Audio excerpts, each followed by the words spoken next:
নমস্কার বন্ধুরা, মিনাস কুকিং শপসে আপনাদেরকে স্বাগত। জামাই ষষ্ঠী উপলক্ষে আজ আমের কাঁচগোল্লা তৈরি করেছি। প্রথমে আমের পাল্পগুলো বের করে মিক্সারে গ্রাইন্ড করে নিয়েছি। তারপর হাতের তালুর সাহায্যে ছানাগুলোকে ভালো করে ম্যাশ করে নিয়ে দুভাগে ভাগ করে নিয়েছি। এরপর গরম কড়ায় আমের পাল্পগুলো ঢেলে ভালো করে নেড়ে চেড়ে তার মধ্যে ছানার একটি অংশ দিয়ে আবার ভালো করে নেড়ে নিলাম। এরপর এলাচের গুঁড়ো ও কনডেন্স মিল্ক দিয়েছি, এটা অবশ্য অপশনাল। তারপরে গুঁড়ো দুধ দিয়ে ভালো করে নেড়ে চেড়ে নিয়ে উপকরণটি ঘন হয়ে এলে নামিয়ে নেবেন। এরপর বাকি ছানার সাথে মিশ্রণটিকে ভালো করে মিশিয়ে নেবেন। এরপর মিশ্রণটির থেকে ছোট ছোট লেচি কেটে গোল গোল করে থালার এক পাশে রেখে দিন।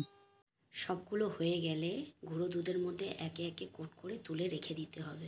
এখানে আমি কোনো প্রকারের চিনির ব্যবহার করিনি, কেননা আম প্রচুর মিষ্টি এবং কনডেন্স মিল্কে ও গুঁড়ো দুধেও চিনি থাকে তাই।